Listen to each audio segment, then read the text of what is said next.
हरे कृष्णा, राधे राधे। सभी भक्तों को सादर प्रणाम। भक्तों, आप नियमित प्रातः 6 बजे हमारे चैनल पर श्रीमद् भागवत गीता का पाठ श्रवण करते हैं। प्रातः 6:30 बजे श्रीमद् भागवत महापुराण की कथाएं भी श्रवण करते हैं। सभी वारों की कथाएं, तिथि ज्ञान इत्यादि की जानकारी भी आपको हमारे चैनल के माध्यम से दी जाती है। भक्तों, यदि अभी तक आपने चैनल को सब्सक्राइब नहीं किया है तो अवश्य ही कर लें, साथ ही बेल आइकन भी प्रेस कर लें, जिससे आने वाले हर नए वीडियो का नोटिफिकेशन आपको समय पर मिल सके। श्रीमद् भागवत महापुराण के कल के अध्याय में ऋषभ जी का अपने पुत्रों को उपदेश देना और स्वयं अद्भुत वृत्ति ग्रहण करना, साथ ही ऋषभ देव जी की देह त्याग की कथा का रसपान किया था। भक्तों, आज के इस अध्याय में भरत चरित्र, भरत जी का मृग के मुंह में फंसकर मृग योनि में जन्म लेना की कथा का रसपान करेंगे। तो चलिए भक्तों, वीडियो शुरू करते हैं।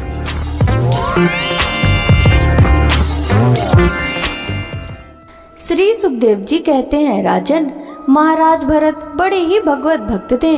भगवान ऋषभदेव ने अपने संकल्प मात्र से उन्हें पृथ्वी की रक्षा करने के लिए नियुक्त कर दिया। उन्होंने उनकी आज्ञा में स्थित रहकर विश्वरूप की कन्या पंचजनी से विवाह किया। जिस प्रकार तामस अहंकार से शब्दादि 5 भूत तन्मात्र उत्पन्न होते हैं, उसी प्रकार पंचजनी के गर्भ से उनके सुमति, राष्ट्रव्रत, सुदर्शन, आवरण और धूम्रकेतु नामक 5 पुत्र उत्पन्न हुए, जो सर्वथा उन्हीं के समान थे। इस वर्ष को, जिसका नाम पहले अजनाभ वर्ष था, राजा भरत के समय से ही भारत वर्ष कहते हैं। महाराज भरत बहुज्ञ थे। वे अपने अपने कर्मों में लगी हुई प्रजा का अपने बाप दादाओं के समान स्वधर्म में स्थित रहते हुए अत्यंत वात्सल भाव से पालन करने लगे। उन्होंने होता, अर्धदेव, उद्गाता और ब्रह्मा, इन 4 ऋतजों द्वारा कराए जाने वाले प्रकृति और विकृति दोनों प्रकार के अग्निहोत्र, 10 पूर्णमास, चातुर्मास, पशु और सोम आदि छोटे बड़े क्रतुओं से यथा समय श्रद्धा पूर्वक यज्ञ और क्रतु रूप श्री भगवान का यजन किया। इस प्रकार अंग और क्रियाओं के सहित भिन्न भिन्न यज्ञों के अनुष्ठान के समय जब अर्धवीरुगण आहुति देने के लिए हवि हाथ में लेते हुए यजमान भरत उस यज्ञ कर्म से होने वाले पुण्य रूप फल को यज्ञ पुरुष भगवान वासुदेव अर्पण कर देते थे। वस्तुतः वे परम ब्रह्म ही इंद्रादि समस्त देवताओं के प्रकाशक, मंत्रों के वास्तविक प्रतिपाद तथा उन देवताओं के भी नियामक होने से मुख्य कर्ता तथा प्रधान देव हैं। इस प्रकार अपनी भगवत दर्पण बुद्धि रूप कुशलता से हृदय के राग द्वेष आदि मलों का मार्जन करते हुए वे सूर्य आदि सभी यज्ञ भोक्ता देवताओं का भगवान के नेत्र आदि अवयवों के रूप में चिंतन करते थे। इस तरह कर्म की शुद्धि से उनका अंतःकरण शुद्ध हो गया। तब उन्हें अंतर्यामी रूप से विराजमान हृदयाकाश में ही अभिव्यक्त होने वाले ब्रह्म स्वरूप एवं महापुरुषों के लक्षणों से उपलक्षित भगवान वासुदेव में, जो श्रीवत्स, कौस्तुभ, वनमाला, चक्र, शंख और गदा आदि से सुशोभित नर आदि निजनों के हृदय में चित्र के समान निश्चल भाव से स्थित रहते हैं, दिन दिन वेग पूर्वक बढ़ने वाली उत्कृष्ट भक्ति प्राप्त हुई। इस प्रकार 1 करोड़ वर्ष निकल जाने पर उन्होंने राजभोग का प्रारब्ध क्षीण हुआ जानकर अपनी भोगी हुई वंश परंपरागत संपत्ति को यथायोग पुत्रों में बांट दिया। फिर अपने सर्व संपत्ति संपन्न राजमहल से निकलकर वे पुलय आश्रम हरिहर क्षेत्र में चले आए। इस पुलय आश्रम में रहने वाले भक्तों पर भगवान का बड़ा ही वात्सल है। वे आज भी उनसे उनके इष्ट रूप में मिलते रहते हैं। वहाँ चक्र नदी नाम की प्रसिद्ध सरिता चक्राकार सालग्राम शिलाओं से, जिनके ऊपर नीचे दोनों और नाभि के समान चिन्ह होते हैं, सब ओर से ऋषियों के आश्रमों को पवित्र करती रहती है। उस पुला आश्रम के उपवन में एकांत स्थान में अकेले ही रहकर वे अनेक प्रकार के पत्र, पुष्प, तुलसी दल, जल और कंद मूल फल आदि उपहारों से भगवान की आराधना करने लगे। इससे उनका अंतःकरण समस्त अभिलाषाओं से निवृत्त होकर शांत हो गया और उन्हें परम आनंद प्राप्त हुआ। इस प्रकार जब वे नियम पूर्वक भगवान की परिचर्या करने लगे, तब उससे प्रेम का वेग बढ़ता गया, जिससे उनका हृदय द्रवीभूत होकर शांत हो गया। आनंद के प्रबल वेग से शरीर में रोमांच होने लगा तथा उत्कंठा के कारण नेत्रों में प्रेम के आंसू उमड़ आए, जिससे उनकी दृष्टि रुक गई। अंत में जब अपने प्रीतम के अरुण चरणार बिंदु के ध्यान से भक्ति योग का आविर्भाव हुआ, तब परम आनंद से सराबोर हृदय रूप गंभीर सरोवर में बुद्धि के रूप डूब जाने से उन्हें उस नियम पूर्वक की जाने वाली भगवत पूजा भी स्मरण करना रही। इस प्रकार वे भगवत सेवा के नियम में तत्पर रहते थे। शरीर पर कृष्ण मृग चर्म धारण करते थे तथा त्रिकाल स्नान के कारण भीगते रहने से उनके केस भूरी भूरी घुंघराली लटों में परिणत हो गए थे, जिनसे वे बड़े ही सुहावने लगते थे। वे उदित हुए शूर मंडल में सूर्य संबंधिनी ऋचाओं द्वारा ज्योतिर्मय परम पुरुष भगवान नारायण की आराधना करते और इस प्रकार कहते, भगवान सूर्य का कर्मदायक तेज प्रकृति से परे है। उसी ने संकल्प द्वारा इस जगत की उत्पत्ति की है, फिर वही अंतर्यामी रूप से इसमें प्रविष्ट होकर अपनी चित्त शक्ति द्वारा विषय लोलुप जीवों की रक्षा करते हैं। हम उसी बुद्धि प्रवर्तक तेज की शरण लेते हैं। श्री सुखदेव जी कहते हैं, एक बार भरत जी गंडकी नदी में स्नान कर नित्य नैमित्तिक तथा शौच आदि अन्य आवश्यक कृत्यों से निवृत्त हो प्रणव का जप करते हुए 3 मुहूर्त तक नदी की धारा के पास बैठे रहे। राजन, इसी समय एक हरिणी प्यास से व्याकुल हो जल पीने के लिए अकेली आई। उस नदी के तीर पर अभी वह जल पी ही रही थी कि पास से ही गरजते हुए सिंह की लोक भयंकर दहाड़ सुनाई पड़ी। हरिण जाति तो स्वभाव से ही डरपोक होती है। वह पहले ही चौकन्नी होकर इधर उधर देखती जाती थी। अब ज्यों उसके कान में वह भीषण शब्द पड़ा कि सिंह के डर के मारे उसका कलेजा धड़कने लगा और नेत्र कातर हो गए। प्यास बुझी नहीं थी, किंतु अब तो प्राणों पर आ बनी थी, इसलिए उसने भयवश एकाएक नदी पार करने के लिए छलांग मारी। उसके पेट में गर्भ था, अतः उछलते समय अत्यंत भय के कारण उसका गर्भ अपने स्थान से हटकर योनि द्वार से निकलकर नदी के प्रवाह में गिर गया। वह कृष्ण मृग पत्नी अकस्मात गर्भ के गिर जाने से लंबी छलांग मारने तथा सिंह के डरी होने के कारण बहुत पीड़ित हो गई थी। अपने झुंड से भी उसका बिछोह हो गया, इसलिए वह किसी गुफा में जा पड़ी और वहीं मर गई। राजर्षि भरत ने देखा कि बेचारा हरिणी का बच्चा अपने बंधुओं से बिछड़कर नदी के प्रवाह में बह रहा है। इससे उन्हें उस पर बड़ी दया आई और वे आत्मिक समान उस मात्रहीन बच्चे को अपने आश्रम पर ले आए।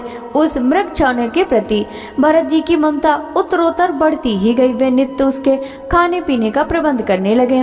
ब्याग आदि से बचाने, लाड लड़ाने और पुचकारने आदि की चिंता में ही डूबे रहने लगे। कुछ ही दिनों में उनके यम नियम और भगवत पूजा आदि आवश्यक कृत एक एक करके छूटने लगे और अंत में सभी छूट गए। उन्हें ऐसा विचार रहने लगा, अहो कैसी खेद की बात है, इस बेचारे दीन मृग छौनों को काल चक्र के वेग ने अपने झुंड, सुहद और अपने बंधुओं से दूर करके मेरी शरण में पहुंचा दिया। यह मुझे अपना माता पिता, भाई बंधु और युद्ध के साथी संगी समझता है। इसे मेरे सिवा और किसी का पता नहीं और मुझे इसका विश्वास भी बहुत है। मैं भी शरणागत की उपेक्षा करने में जो दोष है उसे जानता हूँ, इसलिए मुझे अब अपने इस आश्रित का सब प्रकार की दोष बुद्धि छोड़कर अच्छी तरह पालन पोषण और प्यार दुलार करना चाहिए। निश्चय ही शांत स्वभाव और दोनों की रक्षा करने वाले परोपकारी सज्जन ऐसे शरणागत की रक्षा के लिए अपने बड़े से बड़े स्वार्थ की भी परवाह नहीं करते हैं। इस प्रकार उस हिरण के बच्चे में आसक्ति बढ़ जाने से बैठे, सोते, टहलते, ठहरते और भोजन करते समय भी उनका चित्त उसके स्नेह पास में बंधा रहता था। जब उन्हें कुश, पुष्प, समिधा, पत्र, फूल मूल आदि लाने होते थे तो भेड़ियों और कुत्तों के भय से उसे साथ लेकर ही वन में जाते।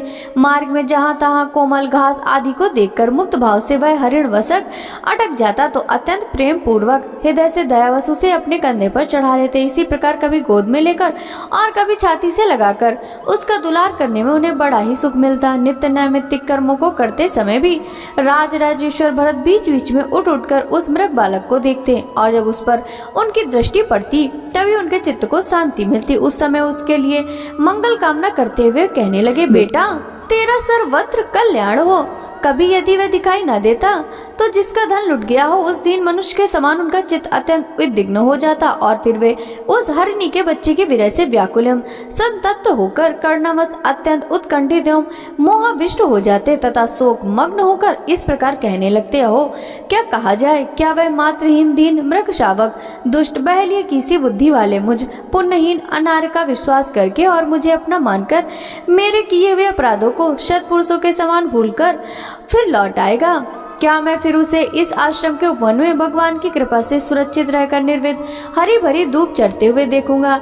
ऐसा ना हो कि कोई भेड़िया, कुत्ता, गोल बांधकर विचरने वाले सूकर आदि अथवा अकेले घूमने वाले व्याघ्र आदि ही उसे खा जाएंगे। अरे संपूर्ण जगत की कुशल के लिए प्रकट होने वाले वेद त्रय रूप भगवान शूर अस्त होना चाहते हैं, किंतु अभी तक वह मृगी की धरोहर लौट कर नहीं आई। क्या वह हरिण राजकुमार मुझ पुण्यहीन के पास आकर अपनी भांति भांति की मृग शाप कोचित मनोहर व दर्शनीय क्रीड़ाओं से अपने स्वजनों का सुख दूर करते हुए मुझे आनंदित करेगा। अहो, जब कभी मैं प्रणय कोप से खेल में झूठ मूठ समाधि के बहाने आंखें मूंद कर बैठ जाता, तब वह चकित चित्त से मेरे पास आकर जल बिंदु के समान कोमल और नन्हे नन्हे सींगों की नोक से किस प्रकार मेरे अंगों को खुजलाने लगता था। मैं कभी कुशों पर हवन सामग्री रख देता और वह उन्हें दांतों से खींचकर अपवित्र कर देता, तो मेरे डांटने डपटने पर वह अत्यंत भयभीत होकर उसी समय सारी उछल कूद छोड़ देता और ऋषि कुमार के समान अपनी समस्त इंद्रियों को रोककर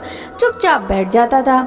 फिर पृथ्वी पर मृग शावक के खुर के चिन्ह देखकर कहने लगते हैं, अहो, इस तपस्विनी धरती ने ऐसा कौन सा तप किया जो उस अति विनीत कृष्ण सार किशोर के छोटे छोटे सुंदर शुभकारी और सुकोमल खुर वाले चरणों के चिन्हों से मुझे, जो मैं अपना मृगधन लुट जाने से अत्यंत व्याकुल और दीन हो रहा हूँ, उस द्रव्य की प्राप्ति का मार्ग दिखा रही है और स्वयं अपने शरीर को भी सर्वत उन पद चिन्हों से विभूषित कर स्वर्ग और अपवर्ग के इच्छुक द्विजों के यज्ञ स्थल बनी रही है। आहो, जिसकी माता सिंह के भय से मर गई थी, आज वही मृग शिशु अपने आश्रम से बिछुड़ गया है। अतः उसे अनाथ देखकर क्या ये दीन वत्सल भगवान नक्षत्रनाथ दयावश उसकी रक्षा कर रहे हैं, अथवा अपने पुत्रों के वियोग रूप दावानल की विषम ज्वाला से हृदय कमल दग्ध हो जाने के कारण मैंने एक मृग बालक का सहारा लिया था।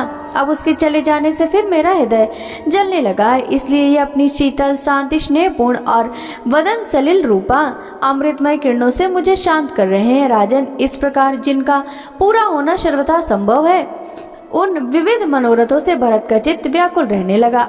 अपने मृग शावक के रूप में प्रतीत होने वाले प्रारब्ध कर्म के कारण तपस्वी भरत जी भगवत द्वारा धर्म रूप योग अनुष्ठान से च्युत हो गए। नहीं तो जिन्होंने मोर्ग माच्छ में साक्षात विघ्न रूप समझकर अपने हृदय में उत्पन्न दुष्चद पुत्र आदि को भी त्याग दिया था, उन्हीं की अन्य जाति हरिण शिशु में ऐसी आसक्ति कैसे हो सकती थी। इस प्रकार राजर्षि भरत विघ्नों के वशीभूत होकर योग साधन से भ्रष्ट हो गए और उस मृग चैनों के पालन पोषण और लाड प्यार में ही लगे रहकर आत्म स्वरूप को भूल गए। इस समय जिसका टहलना अत्यंत कठिन है, वह प्रबल वेगशाली कराल काल चूहे के बिल में जैसे सर्प घुसा है, उसी प्रकार उनके सिर पर चढ़ गया। उस समय भी वह हरि शावक उनके पास बैठा पुत्र के समान शोकातुर हो रहा था। वे इसे इस स्थिति में देख रहे थे और उनका चित्त उसी में लग रहा था। इस प्रकार की आसक्ति में ही मृग के साथ उनका शरीर भी छूट गया। तदंतर उन्हें अंतकाल की भावना के अनुसार अन्य साधारण पुरुषों के समान मृग शरीर ही मिला, किंतु उनकी साधना पूरी थी, इससे उनकी पूर्व जन्म की स्मृति नष्ट नहीं हुई। उस योनि में भी पूर्व जन्म की भगवत आराधना के प्रभाव से अपने मृग रूप होने का कारण जानकर वे अत्यंत पश्चाताप करते हुए कहने लगे, अहो, बड़े खेद की बात है, मैं संयमशील महानुभावों के मार्ग से पतित हो गया। मैंने तो धैर्य पूर्वक सब प्रकार की आसक्ति छोड़कर एकांत और पवित्र वन का आश्रय लिया था। वहां रहकर जिस चित्त को मैंने सर्वभूत आत्मा श्री वासुदेव में निरंतर उन्हीं के गुणों का श्रवण मनन और संकीर्तन करके तथा प्रत्येक फल को उन्हीं की आराधना और स्मरण आदि से सफल करके स्थिर भाव से पूर्णता लगा दिया था, मुझ अज्ञानी का वही मन अकस्मात एक नन्हे से हरिण शिशु के पीछे अपने लक्ष्य से च्युत हो गया। इस प्रकार मृग बने हुए राजर्षि भरत के हृदय में जो वैराग भावना जागृत हुई, उसे छिपाए रखकर उन्होंने अपनी माता मृगी को त्याग दिया और अपनी जन्मभूमि कालंजर पर्वत से वे फिर शांत स्वभाव मुनियों के प्रिय उसी शालग्राम तीर्थ में, जो भगवान का क्षेत्र है, पुलत्स्य और पुलह ऋषि के आश्रम पर चले आए। वहां रहकर वे भी काल की ही प्रतीक्षा करने लगे। आसक्ति से उन्हें बड़ा भय लगने लगा था। बस अकेले रहकर वे सूखे पत्ते, घास और झाड़ियों द्वारा निर्वाह करते हुए मृग योनि की प्राप्ति कराने वाले प्रारब्ध के क्षय की बाट देखते रहे। अंत में उन्होंने अपने शरीर का आधा भाग गंडकी के जल में डुबाए रखकर उस मृग शरीर को छोड़ दिया। श्री सुखदेव जी कहते हैं, राजन, आंगिरस गोत्र में शम दम तप स्वाध्याय वेदाध्ययन त्याग संतोष तितिक्षा विनय विद्या अनसूया आत्मज्ञान एवं आनंद सभी गुणों से संपन्न एक श्रेष्ठ ब्राह्मण थे। भक्तों, आगे की कथा का रसपान हम कल के अध्याय में करेंगे। श्रीमद् भागवत महापुराण की यह कथा यदि आपको अच्छी लगी हो तो वीडियो को लाइक कर ज्यादा से ज्यादा भक्तों के साथ शेयर कीजिएगा। साथ ही वीडियो के कमेंट बॉक्स में जय जय श्री हरि विष्णु जरूर लिखेगा, जिससे भगवान विष्णु की कृपा दृष्टि सदा सर्वदा आप सभी पर इसी प्रकार बनी रहे। आपसे मिलते हैं श्रीमद् भागवत महापुराण के पंचम स्कंद के अंतर्गत आगे की कथाओं के साथ। तब तक सभी भक्तों को हरे कृष्णा, राधे राधे, हरि बोल।